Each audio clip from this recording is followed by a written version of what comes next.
Halo teman-teman. Perkenalkan, kami dari SMA Negeri 1 Lotu, kelas 10 MIPA 4. Kami akan menjelaskan mata pelajaran ekonomi yang diasuh oleh Ibu Pasania Nazara. Perkenalkan, nama saya Ato Zendato sebagai penyaji pertama. Perkenalkan, nama saya Niatsana Nazara sebagai penyaji kedua. Perkenalkan, nama saya Putri yang Nazara, saya sebagai penyaji ketiga. Perkenalkan, nama saya Julchan Manaragara, saya sebagai penyaji keempat.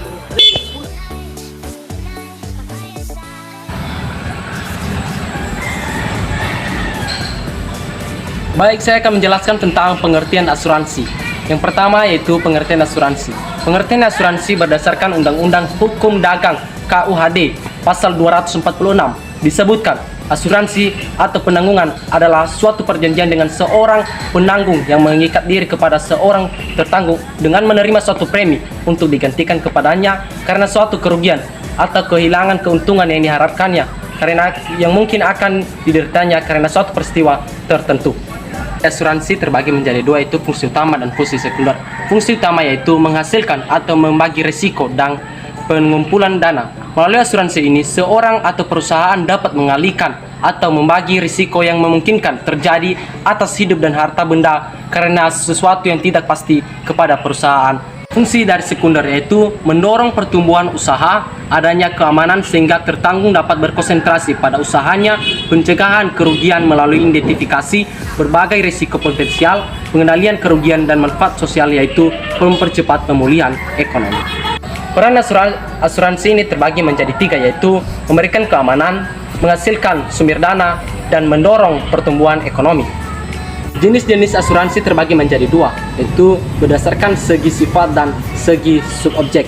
Dari segi sifat terbagi menjadi dua, yaitu asuransi sosial atau asuransi wajib. Tujuan dari asuransi ini yaitu untuk menyediakan jaminan dasar bagi masyarakat dan tidak untuk keuntungan komersial. Contohnya BPJS, Badan Penyelenggaraan Jaminan Usaha Sosial Kesehatan. Yang kedua yaitu asuransi sukarela. Asuransi sukarelanya itu tidak ada paksaan bagi siapapun untuk menjadi anggota. Dari segi objek, asuransi terbagi menjadi empat, yaitu asuransi orang, asuransi umum atau kerugian, perusahaan reasuransi, dan perusahaan asuransi sosial.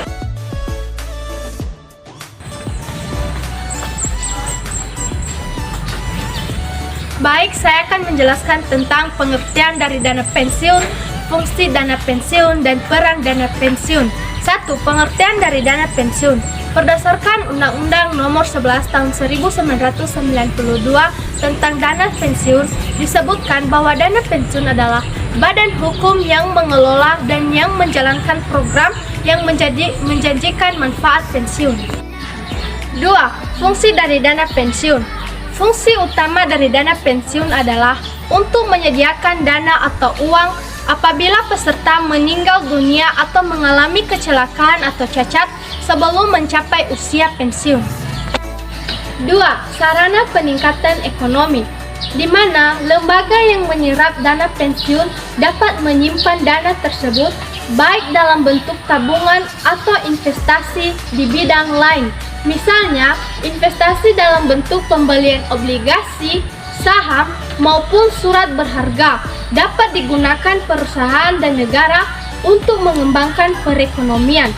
3. Penambah motivasi atau ketenangan kerja, di mana adanya dana pensiun itu bisa membuat karyawan dapat bekerja dengan tenang sekaligus memiliki motivasi sehingga dapat meningkatkan produktivitas.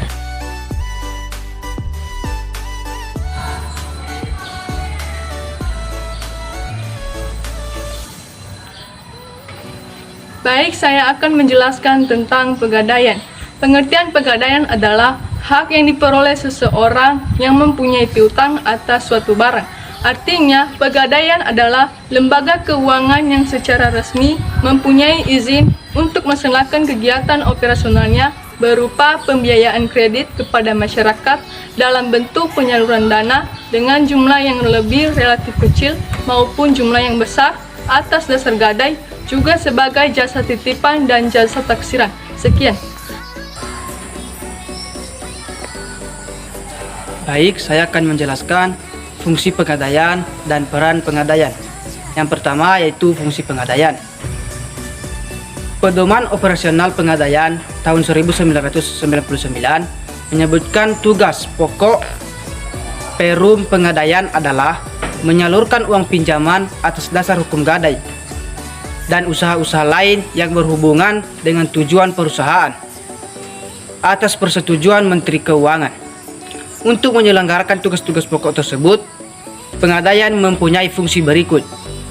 Yang pertama, mengelola penyaluran uang pinjaman atas dasar hukum gadai dengan cara cepat, mudah, dan aman. Yang kedua, menciptakan dan mengembangkan usaha-usaha lain yang menguntungkan bagi masyarakat dan perusahaan. Yang ketiga, mengelola keuangan, keperluan kepegawaian, dan diklat. Yang keempat, mengelola organisasi, tata kerja, dan tata laksana. Yang kelima, melakukan penelitian dan pengembangan. Yang keenam, mengawasi pengelola perusahaan. Sekarang yaitu tentang peran dari pengadaian.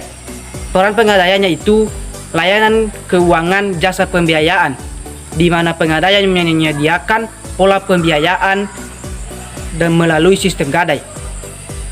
Lanjut yaitu jenis dari pengadaian, yaitu jenis pengadaian terbagi dua, yaitu pengadaian konvensional dan pengadaian syariah.